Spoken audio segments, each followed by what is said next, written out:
O Salmo 73, escrito por Asaf, um músico e levita no templo em Israel, ele escreve os salmos mostrando a sua angústia. Foi um momento de desabafo de Asaf. Ele estava extremamente angustiado, entristecido, imaginando no seu interior que não valia a pena servir ao Senhor, já que ele observava que outras pessoas que na cabeça dele não serviam ao Senhor estavam prosperando, estavam enriquecendo, estavam saudáveis, estavam alegres, felizes, e enquanto isso elas ainda amaldiçoavam ao Senhor. Amaldiçoavam aqueles que serviam ao Senhor e questionavam quem era o Deus deles. Asaf, então, começa a se sentir na possibilidade de também agir como os ímpios naquele momento. E então, só de imaginar isso, ele se sentiu embrutecido, se sentiu estúpido. E que bom que ele teve esse insight em tempo. Então, quando aqui no Salmo 73, ele diz que então eu entrei no santuário do Senhor e me percebi, falando aqui nas minhas palavras, e percebi a minha ignorância, porque aqui nessa terra não há nada de se colher. Não adianta você ou eu imaginarmos que as coisas que nós plantamos aqui, que nós servimos ao Senhor aqui, nós vamos colher apenas aqui. É claro que se nós plantarmos coisas ruins, nós vamos colher coisas ruins. Se nós pecarmos, não é que Deus vai nos castigar. Nós vamos colher o fruto da nossa semeadura. Nós vamos colher as consequências dos nossos atos. Eu gosto de dizer isso porque no Antigo Testamento era considerado muito essa teologia de colher aqui na terra, né? E no Novo Testamento já não existe essa teologia. Existe sim a parábola, inclusive, do bom semeador, daquele que semeia. Se você semeia coisas boas, você vai colher coisas boas. A parábola do semeador, Jesus fala sobre vários tipos de terreno que recebeu a semente. A semente foi boa em todos eles, mas não foram todos que deram frutos. Então, hoje, como eu estou aqui no Salmo 73, eu gostaria de fixar aqui o versículo 21, quando Asaf diz que depois de ele estar pensando tudo isso, ele colocou: assim o meu coração se azedou e sinto picadas nos meus rins. Assim me embruteci e nada sabia. Era como um animal perante o Senhor. Todavia estou de contínuo contigo, tu me segurastes pela mão direita. Guiar-me-ás com teu conselho e depois me receberás em glória. A quem tenho eu no céu, senão a ti? E na terra não há quem eu deseje além de ti. A minha carne e o meu coração desfalecem, mas Deus é a fortaleza do meu coração e a minha porção para sempre. Existe uma outra tradução que diz assim: ainda que a minha mente e o meu corpo se desfaleçam, se enfraqueçam, Deus é a minha fortaleza e Ele é tudo o que eu mais preciso.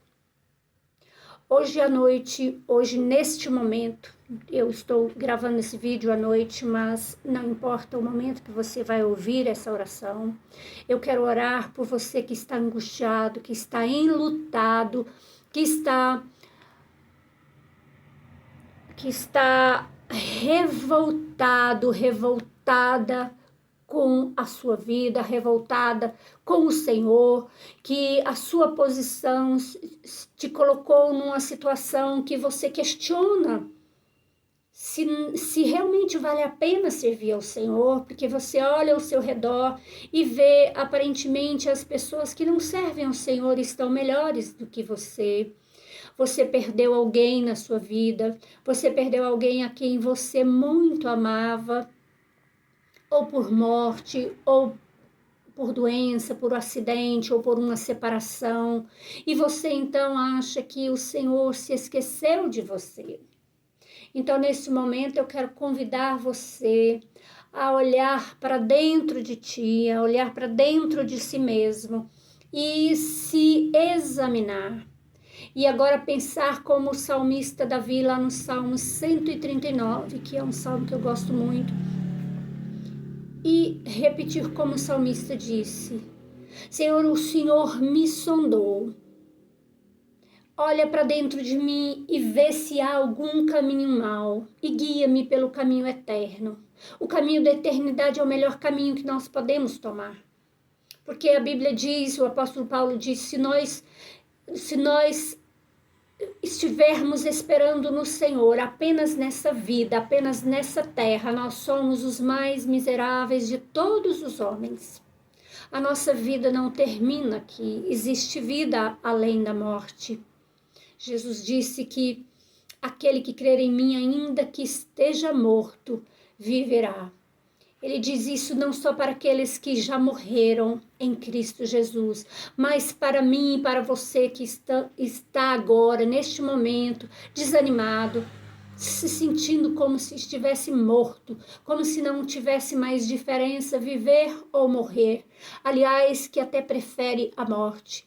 Você que tem pedido do Senhor a morte, você que tem preferido a morte do que a vida, você que tem buscado o Senhor sem saber nem mesmo como orar, você que tem vindo buscar no meio da noite, na madrugada, uma oração que alcance o seu coração e na qual Deus fale com você, como se você mesmo estivesse orando, como se você estivesse realmente sendo ouvido pelo Senhor. Então você vem aqui buscar uma oração para que o seu coração seja consolado nas suas dores, consolado no seu vazio, consolado na sua angústia.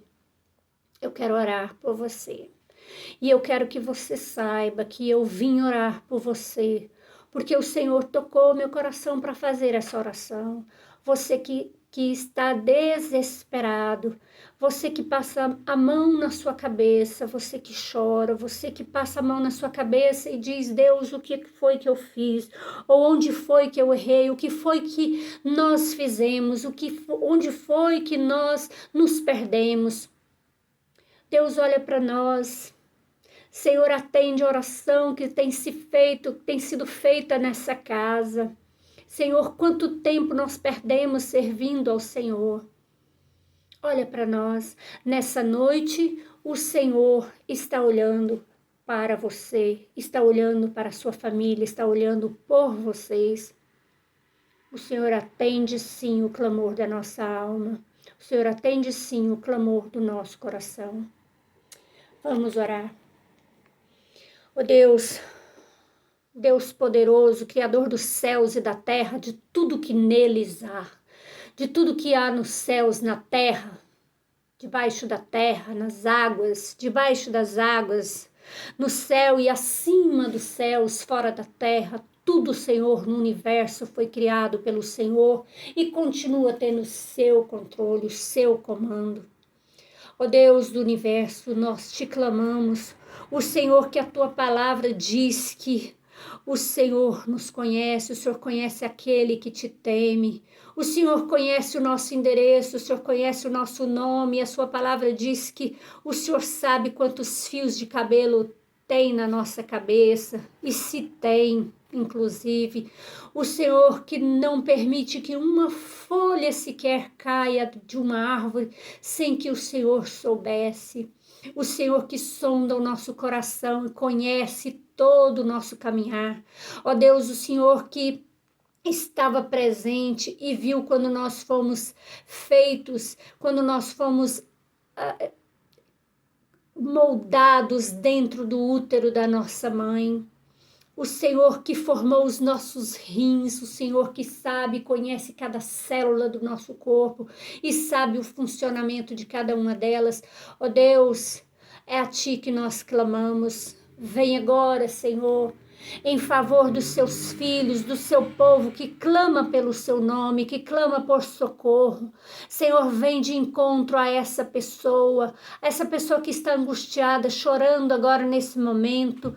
Pai, abraça essa pessoa, que ela encontre no Senhor o refrigério que ela tanto busca, que ela encontre o consolo, Senhor, que ela encontre, ó Deus, na Tua palavra, o bálsamo que ela tanto precisa, que ela encontre aqui, Senhor, o refrigério que a alma dela precisa. Senhor, que essas pessoas sejam abraçadas pelo Seu Santo Espírito, que o Espírito do Senhor, que é o Espírito Consolador, que intercede por nós com gemidos inexprimíveis, esteja intercedendo por essas pessoas agora diante do Seu trono, diante do trono da graça.